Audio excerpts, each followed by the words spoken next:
Премьер-министр Смайыловқа, ұлттық экономика министрі Қуантыровқа. Батыс Қазақстан облысы республикалық бюджетке және ұлттық қорға ақша қаражатын донор өңірлермен бірде аударып келсе де, өңірлерге трансферт бөлу мәселесінде тізімнің соңында қалып қоюда. Бұл жағдайдың тәуелсіздік алған 30 жыл көлемінде тұрақты қайталануы батыс қазақстандықтарды алаңдатуда.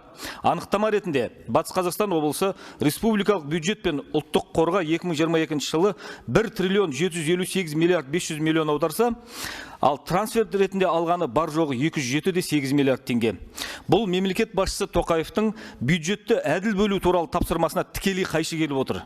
Президент 15 шілде 2019 жылы үкіметтің кеңейтілген жиналысында сөйлеген сөзінде өңірлерді дамытуға арнаған 8-ші тармағында осы мәселеге арнайы тоқталып, кейбір дотациялы өңірлерге трансферттердің негізсіз көп бөлінетінін атап өтіп, республикалық бюджет пен ұлттық қорға мол қаражат аударып отырған еліміздің батыс өңірлеріне жіті назар аудару қажеттігін атаған еді.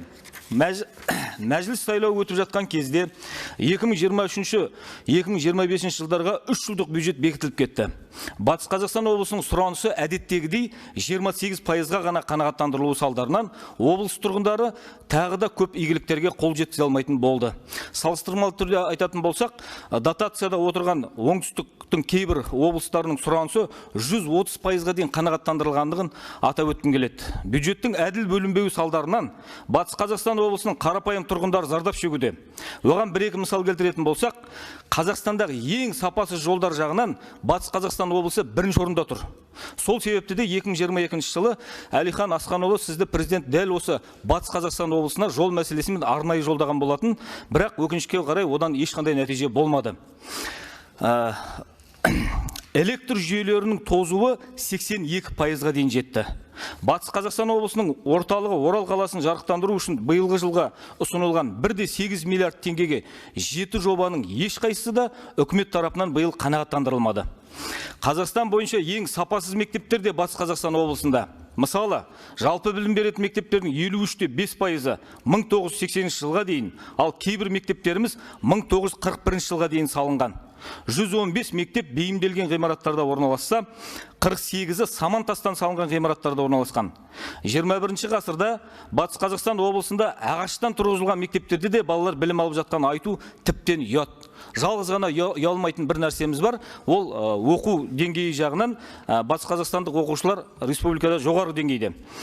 Батыс Қазақстан облысының тұрғындары газ толығымен өзінде өндірілсе де, осы кезге дейін белгісіз себептермен газдың метр кубы үшін басқа өңірлерге қарағанда жоғары баға төлеуге мәжбүр. Мысалы, Ақтөбе облысының тұрғындары газ үшін 10,51 теңге төлесе, Маңғыстау облысында ол 10,84 теңгені, ал Атырау облысында 5,27 теңге құрайды.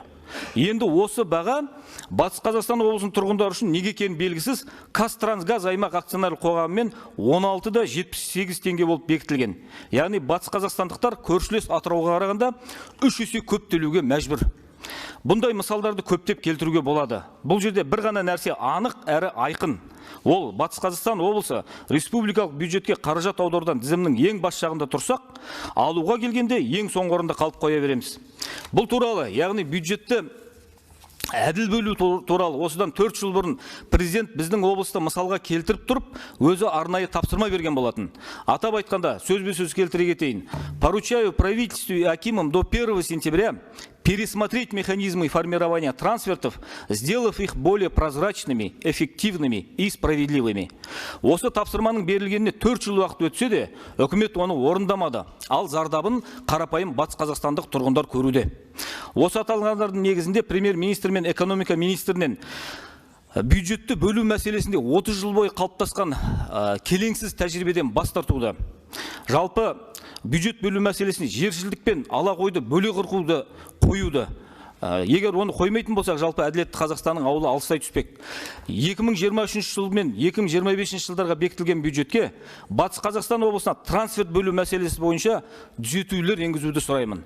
Қазтрансгаз аймақ акционерлік қоғаммен келісе отырып, Батыс Қазақстан облысы тұрғындарына қатысты газ бағасын реттеуді. Атап айтқанда, Батыс Қазақстан облысы мен Атырау облысы арасындағы баға айырмашылығын теңдестіріп, 16,78 теңгеден 5,27 теңгеге дейін түсіруді. Егер ол мүмкін болмаған жағдайда, республикалық бюджет тарапынан Батыс Қазақстан облысы тұрғындарының шығынын субсидиялауды